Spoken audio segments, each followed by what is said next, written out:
नमस्कार दोस्तों, मैं हरिंद्र आप सबका स्वागत करता हूं आपके अपने YouTube चैनल एचपीजीएस जोन में। मित्रों, कल ज्योग्राफी जो सब्जेक्ट हमने शुरू किया था उसमें वीडियो में कुछ विसंगतियां आई थी। आज हमने उनको दूर करने का प्रयास किया है और आप लोग कमेंट करके बताएंगे कि क्या आज भी वो विसंगतियां हैं या दूर हो गई। ठीक है मित्रों, तो कल हमने जो जिन चीज़ों को पढ़ा था वो देखते हैं। कल हमने ब्रह्मांड की बात की थी आपको कि ब्रह्मांड क्या है। ठीक है, ब्रह्मांड पर ही छोड़ दिया था। तो आज जो हम शुरुआत करते हैं वो ब्रह्मांड के विषय में ही शुरुआत करते हैं। ठीक है, नहीं देखिएगा पुनः। तो कल मैंने आपको बताया था, आप यहाँ देख सकते हैं ब्रह्मांड। मैंने बताया था ब्रह्मांड क्या है। मैंने बताया था कि असंख्य आकाश गंगाओं के समूह को क्या कहा जाता है? ब्रह्मांड कहा जाता है। ठीक है ना, असंख्य आकाश गंगाओं के समूह को ब्रह्मांड कहा जाता है। तो ये बात मैं कल बता दिया था, कितना इसका व्यास है उसकी चर्चा हमने की थी। ब्रह्मांड की उत्पत्ति कैसी होती है वो सारी बातें हम पढ़ चुके हैं। आज हम इस टॉपिक में जो पढ़ेंगे वो है आपका आकाशगंगा और निहारिकाएं। उसके अलावा एक और है आपका कि तारों की उत्पत्ति एवं तारों का अंत। दोनों ही टॉपिक इंपोर्टेंट हैं और काफी सारी वनडे एग्जाम की परीक्षाओं में इनसे क्वेश्चन बनते रहते हैं। ठीक है ना, तो आप लोग इसको ध्यान से समझेंगे और अपने नोट्स में अंकित कर लेंगे इसको। ठीक है, देखिए सबसे पहले हम बात कर रहे थे वो है आपकी आकाशगंगा। आकाशगंगा क्या होती है हम इसकी बात करेंगे। तो आकाशगंगा हम कहेंगे कि असंख्य तारों का समूह। आकाशगंगा क्या है? तो यह आकाशगंगा किसे कहा जाता है? तो आकाशगंगा कहा जाता है भैया असंख्य तारों का समूह। असंख्य तारों के समूह को आकाशगंगा कहा जाता है। और ब्रह्मांड की बात करें तो कल मैं आप लोगों को बता चुका हूं, ब्रह्मांड में 100 अरब से भी अधिक आकाशगंगाएं उपस्थित हैं। ठीक है ना, तो अब ये देखिए जो आकाशगंगा है, इस आकाशगंगा की स्थिति को सबसे पहले स्पष्ट कब किया गया, किसने स्पष्ट किया है? तो इसके विषय में कुछ लोगों ने अपना अपना संज्ञान दिया है। इनमें सबसे ज्यादा जो योगदान माना जाता है वो माना जाता है गैलीलियो। ये गैलीलियो के विषय में आप लोग जानते होंगे। कहाँ के थे गैलीलियो? तो ये अमेरिका के थे और इन्होंने क्या बनाया था? दूरबीन। दूरबीन की खोज की थी गैलीलियो ने। और दूरबीन की खोज कब की थी? तो 1609 ईस्वी में।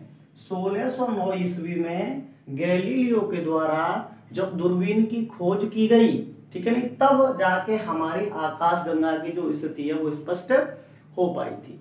इतनी बात सबको समझ आ गई होगी। अब देखिए हम बात करते हैं अपनी आकाशगंगा के विषय में।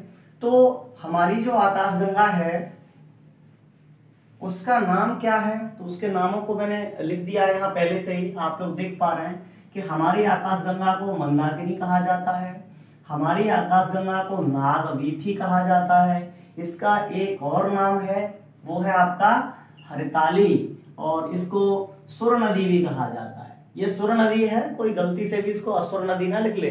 सुर मीन्स देव होता है और असुर मीन्स राक्षस होता है।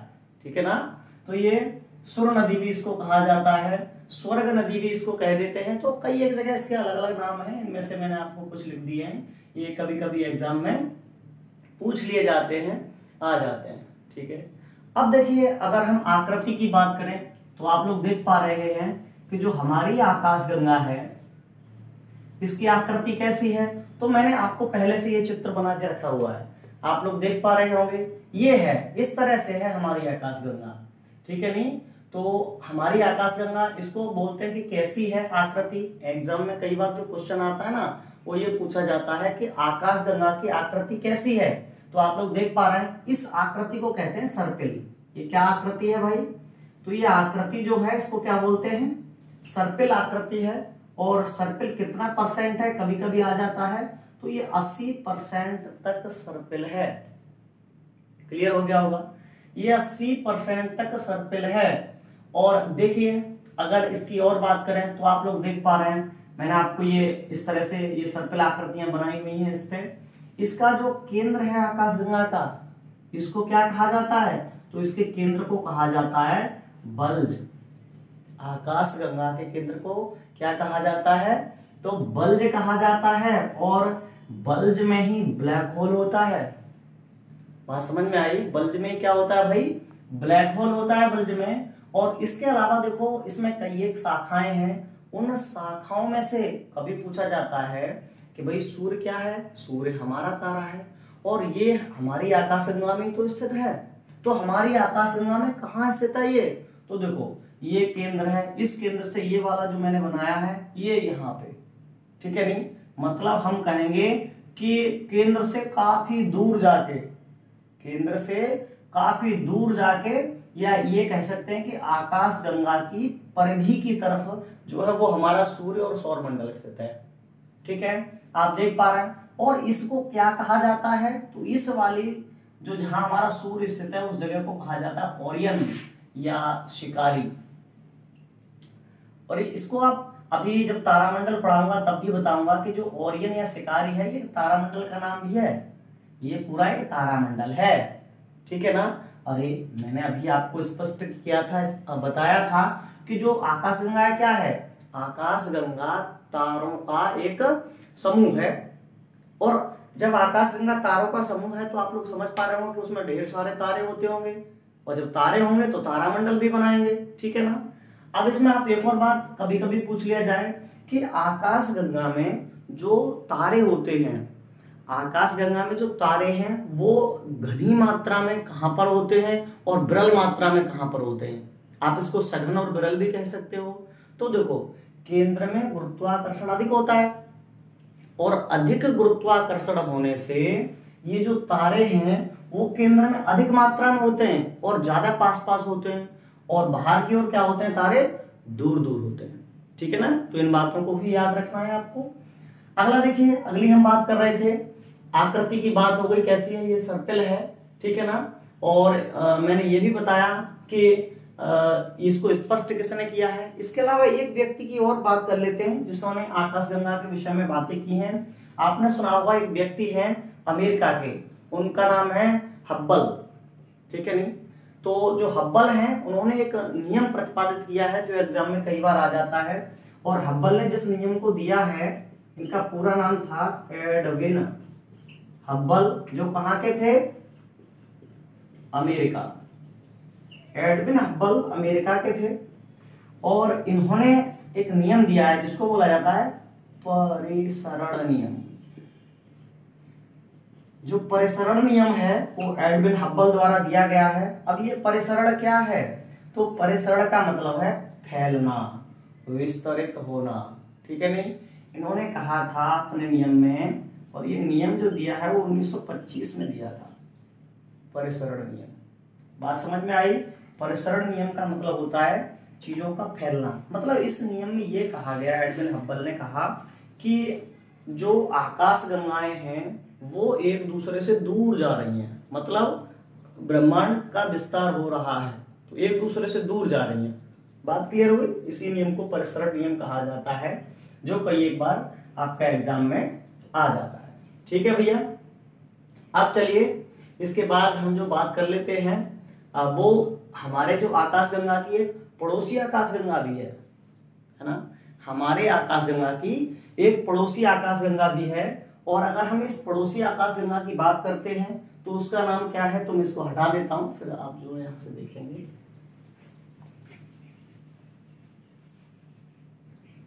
देखिए जो पड़ोसी आकाशगंगा है उसका नाम है एंड्रोमेडा, है ना? हमारे आकाशगंगा की जो पड़ोसी आकाशगंगा है उसका नाम क्या है? तो पड़ोसी जो आकाशगंगा, वो पड़ोसी जो आकाशगंगा है उसका नाम है भाई एंड्रोमेडा। ये एंड्रोमेडा, या इसका एक और नाम है, हिंदी में इसको बोलते हैं देवयानी। तो एंड्रोमेडा या देवयानी ये हमारी आकाशगंगा की पड़ोसी आकाशगंगा है। और ये कितना पड़ोसी है ये, और देखिए कितना ज्यादा पड़ोसी है भाई। तो ये जो दूर है वो है 2.2 इंटू 10⁸ प्रकाश वर्ष। हमारी आकाशगंगा से जो एंड्रोमेडा या देवयानी दूर है वो कितनी दूर है? तो वो है 2.2 इंटू 10⁸ प्रकाश वर्ष। और देखो भाई, प्रकाश वर्ष के पहले में पिछली क्लास में मैं आप लोगों को बता चुका हूं क्या होता है प्रकाश वर्ष।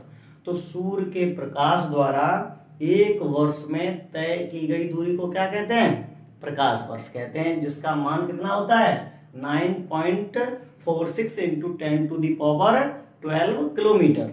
ठीक है ना। तो इतना, ये इतनी पड़ोसी है। अब आप अंदाजा लगा सकते हैं कितना पड़ोसी है भाई ये। ठीक है ना।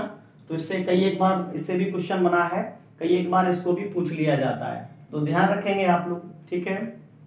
अगला देखिए, अगला हम जो बात करने वाले हैं, ये तो आकाशगंगा से बनने वाले क्वेश्चन थे, और अब जो हम बात करने वाले हैं वो तारों की बातें करेंगे कि तारों की उत्पत्ति और एवं इसका अंत, मतलब कैसे बनते हैं तारे और कैसे खत्म होते हैं। ठीक है नहीं। अच्छा हाँ, उससे पहले एक पॉइंट रह गया भाई, निहारिकाएं रह गया। ठीक है, तो चलो निहारिकाओं को पहले देख लेते हैं, फिर तारों की बात करेंगे। ठीक। देखिए भाई, अगर हम निहारिकाओं की बात करें तो निहारिका है क्या। मैंने कल आपको बताया था कि जब ब्रह्मांड बना था तो ब्रह्मांड में छोटे छोटे पहले कण है नहीं, और वो सब धीरे धीरे गुरुत्वाकर्षण के कारण इकट्ठे होते चले गए। ठीक है नहीं। फिर गैसों का निर्माण हुआ, और मैंने आपको बताया था कि सबसे ज्यादा मात्रा में जो गैस बनी थी वो क्या थी, हाइड्रोजन थी। अरे सबसे ज्यादा मात्रा में हाइड्रोजन थी। और अभी भी जो तारों पर जो गैस होती है अधिकतर वो कौन सी होती है, तो हाइड्रोजन होती है। तो आप देखिए हाइड्रोजन थी, है ना। अब ये जो हाइड्रोजन गैस है, ये हाइड्रोजन गैस ने धीरे धीरे बादल बनाना शुरू किए। ठीक है नहीं। और जो हाइड्रोजन गैस के बादल हैं, हाइड्रोजन गैस के बादल, ये हाइड्रोजन गैस के जो बादल हैं वही क्या कहलाते हैं, निहारिकाएं कहलाते हैं। ठीक है नहीं। जो हाइड्रोजन गैस के बादल हैं वही निहारिकाएं कहलाते हैं। और एक बात और मैं आपको बता दूं कि जो निहारिकाएं हैं इन्हें इंग्लिश में क्या कह देते हैं भाई, नेबुला। और आप लोग जानते हैं कि नेबुला से जो उत्पत्ति होती है वो काय की होती है, तारों की। कभी पूछ लिया जाए तारों की उत्पत्ति कहाँ से है, तो नेबुला से है। ठीक है ना। और ये अभी मैंने बताया कि हाइड्रोजन गैस के बादल हैं।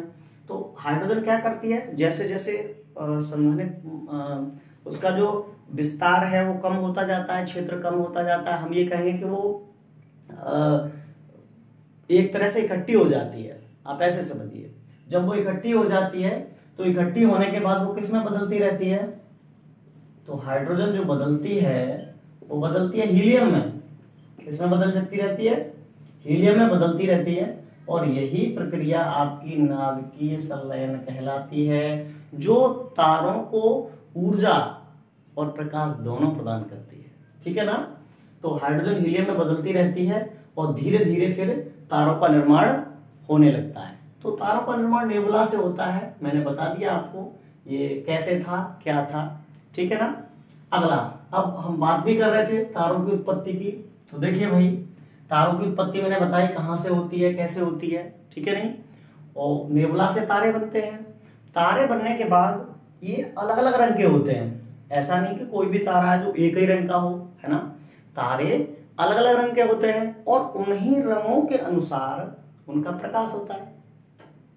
जैसे आप देखिए, मैंने यहां पहले से लिख दिया है, अगर कोई तारा जब तारा बिल्कुल युवा होता है तो उसका रंग कैसा होगा, ये कई बार एग्जाम में आ जाता है। वो केवल इतना सा पूछ लेगा कि तारों का निर्माण कहां से है, तो आपको याद रखना है नेबुला से होता है। कभी पूछ लेता है निहारिका क्या होती है, तो आप बता देंगे कि हाइड्रोजन के जो बादल हैं उनको निहारिका कहा जाता है। और यहाँ पे देखिए मैं आपको बता रहा हूं कि जो नीले और सफेद ये जो तारे होते हैं, ये जब तारा युवा अवस्था में होता है तब ऐसा रंग होता है तारों का। या तो तारा नीले रंग का होगा या सफेद रंग का होगा जब युवा है तो। ठीक है ना। और इसके बाद में अगर तारा पीला या नारंगी रंग का है तो वो प्रौढ़ तारा होता है।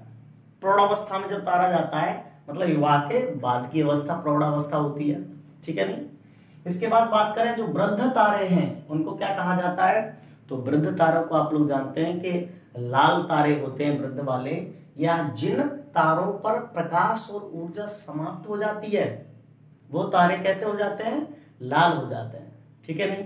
अच्छा एक बात देखिए, इसमें समझने वाली बात ये है कि मैंने अभी यहाँ पे नाभ की सलाइन बताया, मैंने कहा हाइड्रोजन हीलियम में बदलती रहती है, हाइड्रोजन हीलियम में बदलती रहती है, हाइड्रोजन हीलियम में बदलती रहती है। तो ये हाइड्रोजन एक टाइम तो ऐसा आएगा कि खत्म हो जाएगी, और जब हाइड्रोजन खत्म हो जाएगी तो फिर कहां से बदलेगी हीलियम में, और केवल हीलियम रह जाएगी। और आप लोग जानते हैं कि हीलियम किस में बदलती है, फिर केवल हीलियम जब रह जाती है तो वो कार्बन में बदल जाती है, ठोस में बदल जाती है। बात समझ रहे हैं।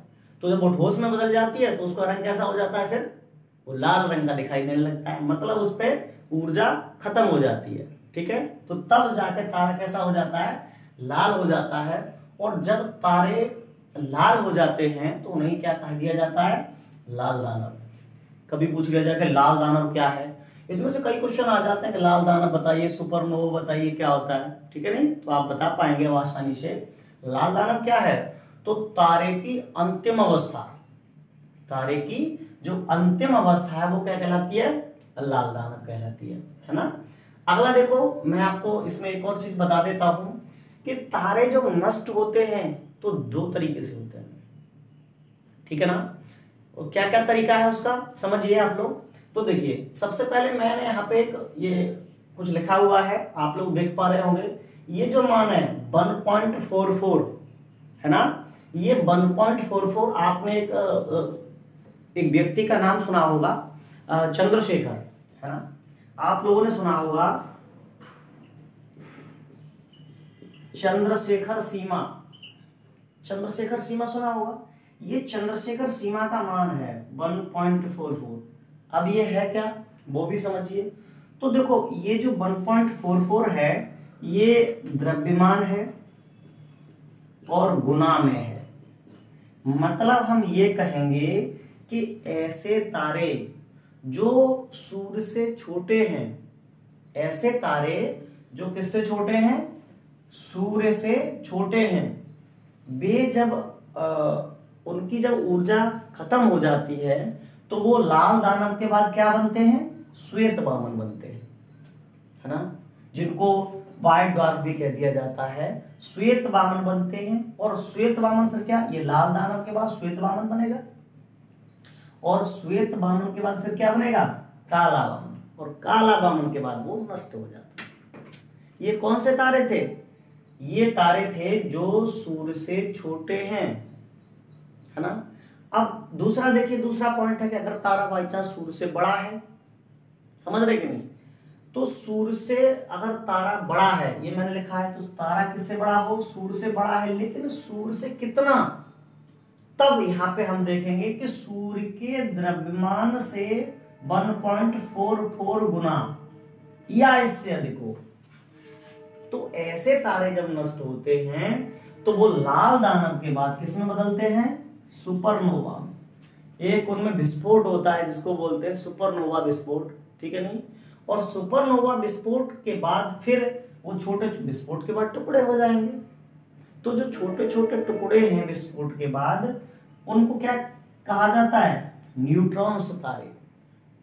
और न्यूट्रॉन्स तारों में न्यूट्रॉन ज्यादा मात्रा में रहता है इनमें, मैंने बताया था इलेक्ट्रॉन न्यूट्रॉन प्रोटॉन की उत्पत्ति हुई थी, तो न्यूट्रॉन्स तीव्र मात्रा में रहता है, और गुरुत्वाकर्षण के कारण इनका क्या होता है, गति भी काफी तेज हो जाती है।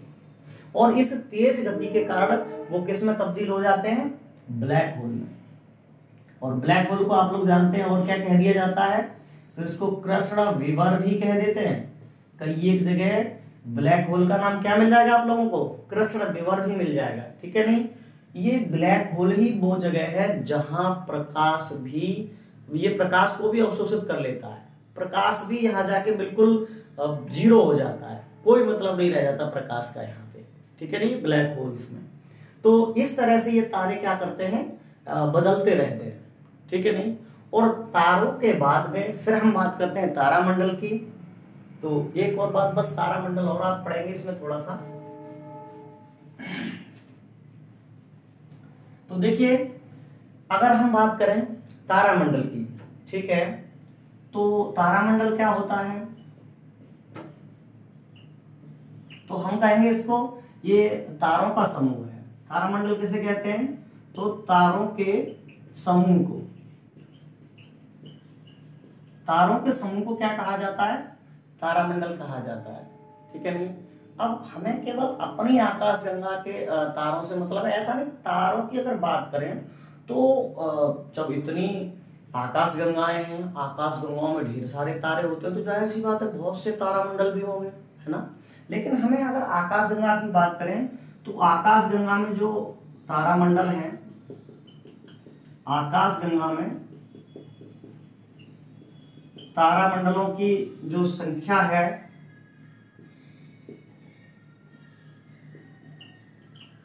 वो अब तक ज्ञात हैं 89 तारामंडल ज्ञात हैं अब तक। ठीक है, इनमें अगर हम बात करते हैं सबसे बड़ा, तो सबसे बड़ा जो तारामंडल है वो है आपका हाइड्रा। हाइड्रा तारामंडल सबसे बड़ा है। और एक और कई बार क्वेश्चन आ जाता है कि सबसे छोटा, तो सबसे जो छोटा तारामंडल है उसका नाम है आपका त्रिशंकु या क्रक्स।